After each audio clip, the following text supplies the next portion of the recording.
So this is the 9th instalment of The Wizard of Oz. And when we'd last left our characters, the Scarecrow, who had been stranded on the pole, was now safe. However, Dorothy had fallen asleep in the deadly poppy field. The Scarecrow and the Tin Woodman had managed to carry her and Toto out. However, they couldn't carry out the lion, who'd ran as quick as he could, but was overcome by the poppy's poison and has fallen asleep not far from the edge. So let's see what happens next. The Queen of the Field Mice. "We cannot be far from the road of yellow brick now," remarked the Scarecrow as he stood beside the girl, "for we have come nearly as far as the river carried us away." The Tin Woodman was about to reply when he heard a low growl, and turning on his head, which worked beautifully on hinges, he saw a strange beast come bounding over the grass toward them. It was, indeed, a great yellow wildcat, and the Woodman thought it must be chasing something, for its ears were lying close to its head, and its mouth was wide open, showing two rows of ugly teeth, while its red eyes glowed like balls of fire. As it came nearer, the Tin Woodman saw that running before the beast was a little grey field mouse, and although he had no heart, he knew it was wrong for the wildcat to try to kill such a pretty harmless creature.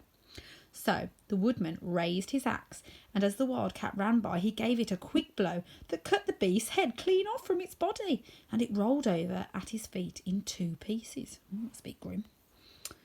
The field mouse, now that it was freed from its enemy, stopped short, and coming slowly up to the Woodman, it said in a squeaky little voice, "Oh, thank you. You are ever so much for saving my life." "Don't speak of it, I beg of you," replied the Woodman. "I have no heart, you know, so I am careful to help all those who may need a friend, even if it happens to only be a mouse." "Only a mouse?" cried the little animal indignantly. "Why, I am the queen of all the field mice." "Oh, indeed," said the Woodman, making a bow. "Therefore you have done a great deed as well as a brave one in saving my life," added the Queen.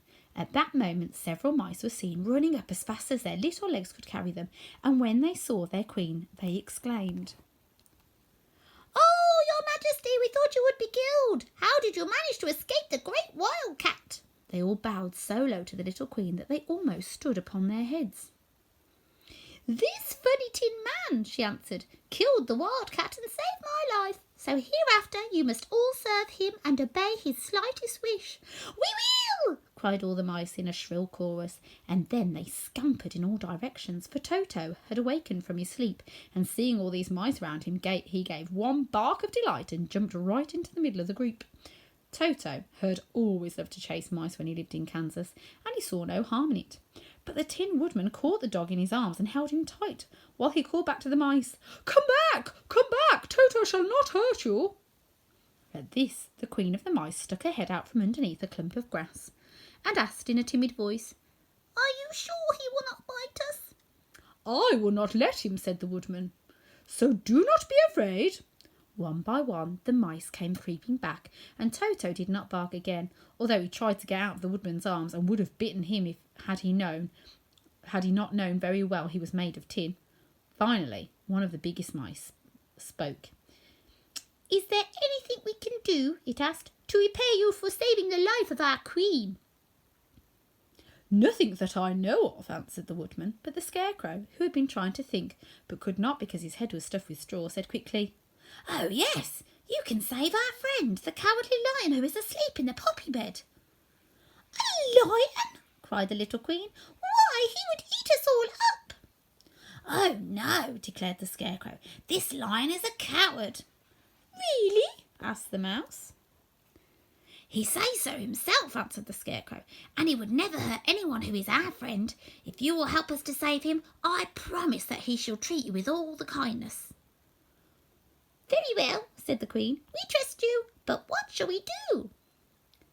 "Are there many of these mice which call you Queen and are willing to obey you?" "Oh, yes, there are thousands," she replied. "Then send for them all to come here as soon as possible, and let each one bring along a long piece of string." The Queen turned to the mice that attended her and told them to go at once and get all her people. As soon as they heard her orders, they ran away in every direction as fast as possible. "Now," said the Scarecrow to the Tin Woodman, "you must go to those trees by the riverside and make a truck that will carry the lion." So the Woodman went at once to the trees and began to work, and he soon made a truck out of the limbs of trees, from which he chopped away all the leaves and branches. He fastened it together with wooden pegs and made the 4 wheels out of short pieces of big tree trunk. So fast and so well did he work that by the time the mice began to arrive, the truck was all ready for them.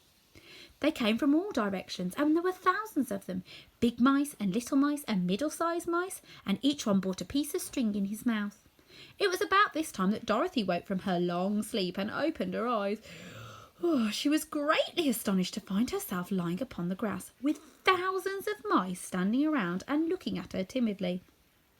But the Scarecrow told her about everything, and turning to the dignified little mouse, he said, "Permit me to introduce you to Her Majesty, the Queen." Dorothy nodded gravely, and the Queen made a curtsy, after which she became quite friendly with the little girl. The Scarecrow and the Woodman now began to fasten the mice to the truck, using the strings they had brought. One end of string was tied around the neck of each mouse, and the other end to the truck.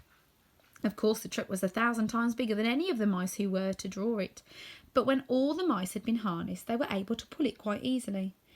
Even the Scarecrow and the Tin Woodman could sit on it, and were drawn swiftly by their queer little horses to the place where the lion lay asleep. After a great deal of hard work, for the lion was heavy, they managed to get him up on the truck. Then the Queen hurriedly gave her people the order to start, for she feared if the mice stayed among the poppies too long, they also would fall asleep. At first the little creatures, many though they were, could hardly stir the heavily loaded truck, but the Woodman and the Scarecrow both pushed from behind, and they got along better. Soon they rolled the lion out of the poppy bed to the green fields, where he could breathe the sweet fresh air again, instead of the poisonous scent of the flowers. Dorothy came to meet them and thanked the little mice warmly for saving her companion from death. She had grown so fond of the big lion she was glad he had been rescued. Then the mice were unharnessed from the truck and scampered away through the grass to their homes. The Queen of the Mice was the last to leave. "If you ever need us again," she said, "come out into the field and call, and we shall hear you and come to your assistance. Goodbye!" "Goodbye!" they all answered, and away the Queen ran, while Dorothy held Toto tightly, lest he should run after her and frighten her.